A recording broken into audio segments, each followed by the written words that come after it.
studying Act 1, Scenes 3 to 4 of Shakespeare's Measure for A-Level and keen to get an even better understanding and insights? Well, you're in the right place. Just make sure that you've read and thought about these scenes carefully before carrying on to watch. But this is Schofield on Shakespeare.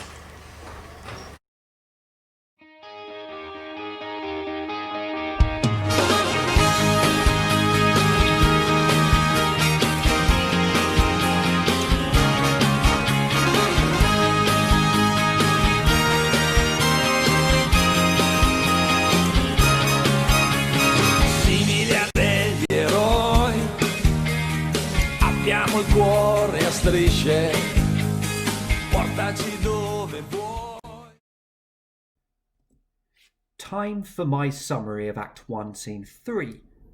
The Duke has turned up at a monastery, and Friar Thomas initially thinks that he is there for help with an illicit meeting with a lover. No, indeed.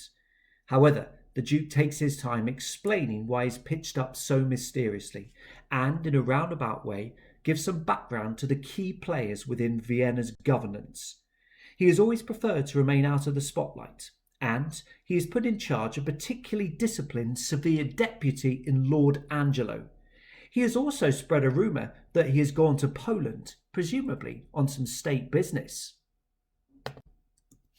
Finally getting to the point, the Duke explains that he hasn't been properly implementing some of the stricter laws in Vienna for a number of years, 14 to be precise. Consequently, the city's inhabitants have become unruly and scornful of authority. When Friar Thomas gently points out that he himself could have chosen to do something about this, the Duke replies that he doesn't want to be the one to return the city to good moral order. It would seem strange given how relaxed he has apparently been about things for so long. The Duke instructs the friar to provide him clothing so that he can disguise himself as a member of their order, and also asks for help with appropriate acting. The scene ends with the Duke mentioning that he is interested to see whether power changes Angelo in any way. Such an apparently and admirably self-disciplined and self-denying man. And now, speedily on to my summary of Act 1, Scene 4, dear viewers, subscribers and gasping pupils. From presumably a monastery directly to a nunnery, and doomed Claudio's nun-in-training sister suspiciously checking whether the religious order has sufficient curbs.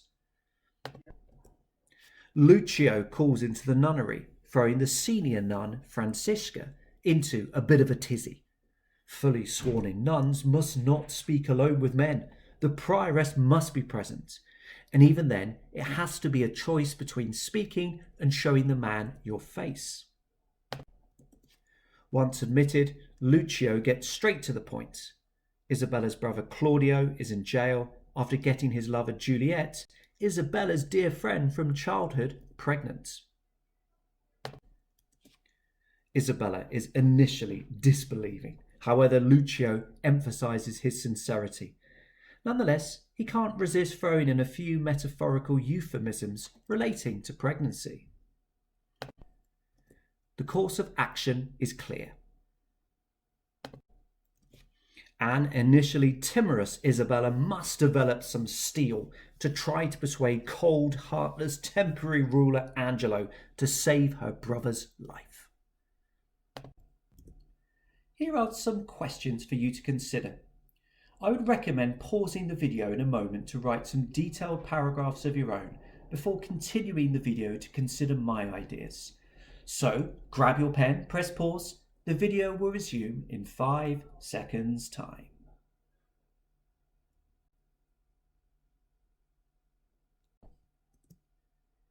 Question 1. Disguise is a key device within Shakespearean plays. Choose one other play of your choice. Compare and contrast the motivations and explanations for the disguise within the two plays and the effect of this, making detailed reference to Act 1, Scene 3. Rather predictably, the play I'm going to use for comparison purposes is the comedy Twelfth Night. In this splendid romp, Viola, a twin, is shipwrecked and finds herself utterly alone within foreign territory. She believes her twin brother has perished at sea.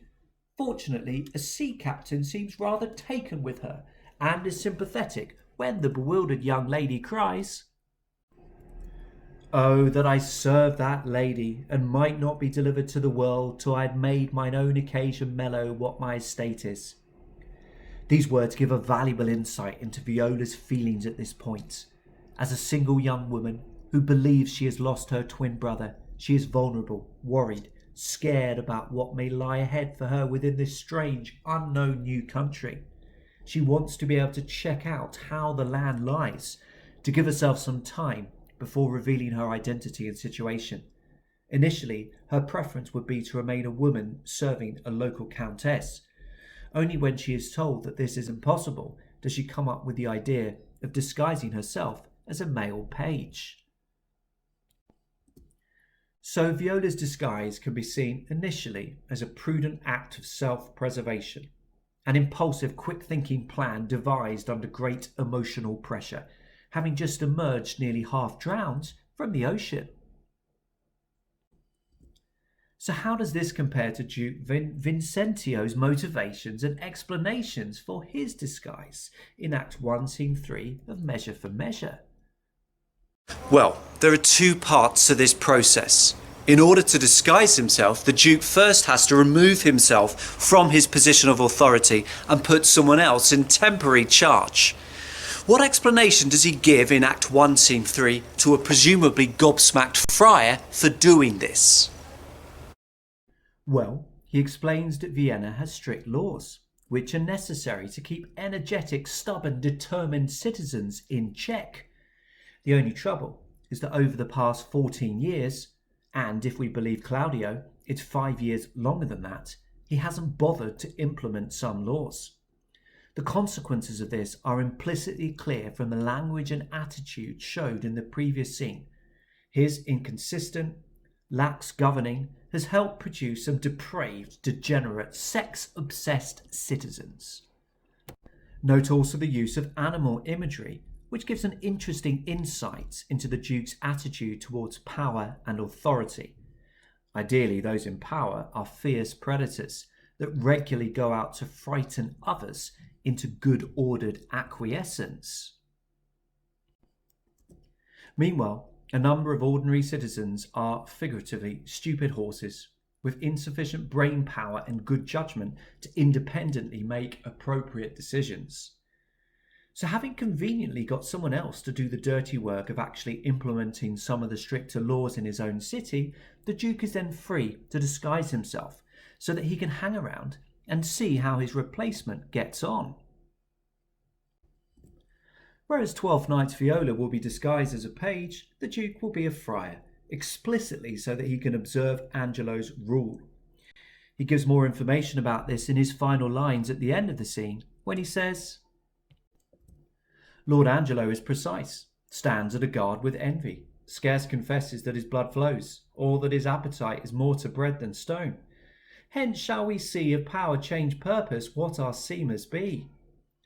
With these closing lines, the impression must be that the Duke is more interested in a reality TV-esque psychological experiment than widespread moral cleansing. He thinks that Angelo seems unnaturally and too perfectly barricaded against typical human failings, including jealousy.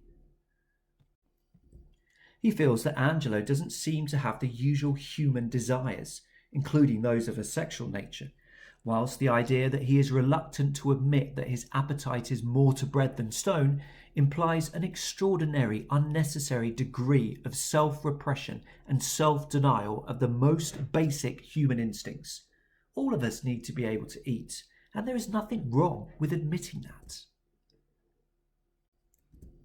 So what the Duke really wants to discover via his disguise is whether Angelo is quite as unnaturally barricaded against human instinct as he seems to be. The Duke wants to find out whether giving Angelo unlimited power in Vienna will cause chinks to appear in his unnatural defences. Could this voyeuristic experiment cause him to discover Angelo's true nature not just the one he wants to project to him and the world.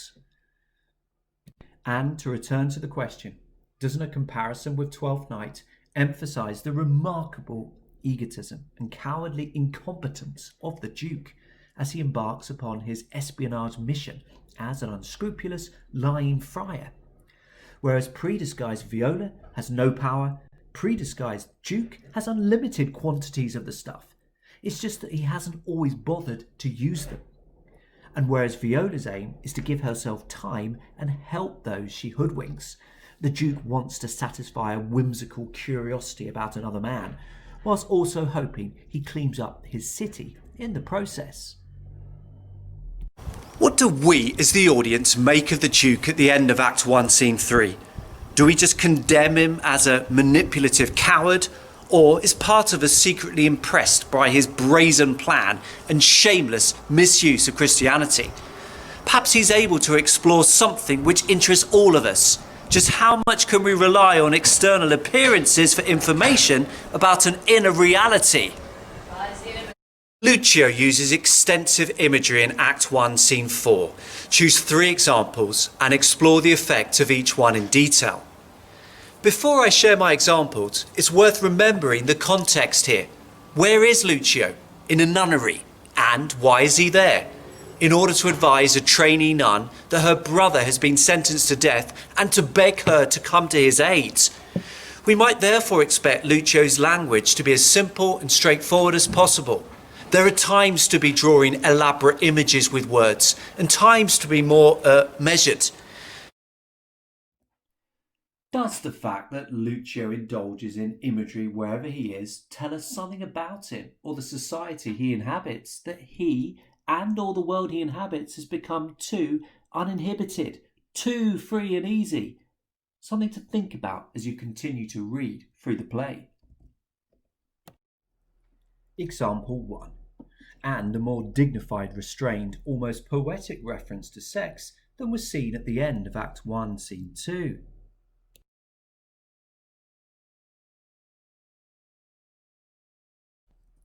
The lines on screen are jam-packed with natural, agricultural terminology. As time progresses or produces figurative flowers, seeds planted in the fertile soil come to prolific harvest, teeming foison. Thus, Juliet's pregnant womb showcases Claudio's fine agricultural labour, his full tilth, and his careful, thrifty land management, or perhaps admirably efficient lovemaking, with both meanings of husbandry being pertinent here, emphasising the positivity of the outcome, i.e. that Juliet has become pregnant exactly as nature intended for when men and women get together. So the effect of these repeated agricultural images is to emphasise the naturalness of what has occurred. Crops grown in fields, babies grown in wombs, all are part of the natural world, with the implicit conclusion being that condemning such acts in general, but particularly condemning to death, is both ridiculous and unnatural. What I find interesting about the lines on screen is that they emphasise Lucio's adaptability. You might expect some crude images following that opening line of "Your brother and his lover have embraced," and what we have seen in Act 1, Scene 2. But no, we have poetic verse and well-chosen, restrained terms. No wonder Rachel Redford gushes about the fact Lucio can address Isabella with infinite respect and grace within her essay, within the Longman Critical Essays book. Time for my second example of imagery, and this time Lucio is talking about Angelo's implementation of a law. He suggests that Angelo is acting to shake up and frighten those used to doing whatever they want, those used to excessive freedom. Such people have gleefully ignored terrifying laws for a long period. In the same way that mice can rapidly scurry away from much larger, mightier beasts unaffected and unscathed. Thus, Angelo has made the decision to re-implement a law which carries particularly grave consequences in his attempt to regain control. Once again, I feel that Lucio's imagery is well chosen and apt. Just as it is entirely natural for the fertile soil to be cultivated, so it is natural that mice scurry past lions.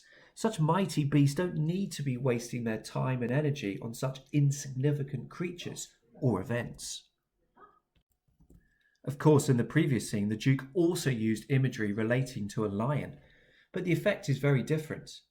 Both similes draw attention to the majesty and potential power of those in charge of implementing the law, but Lucio implies that majesty and power can remain aloof, whereas the Duke suggests that regular snarling and inflicting of pain may be needed to maintain good order. Now for my third example. Isn't it rather beautiful? When young women beg and plead, men cannot help but give munificently, like gods. You would think that it wouldn't be possible to follow this with a stronger image, but somehow Lucio manages it. When young women weep and kneel and use the full power of their emotional armory, they figuratively develop full agency.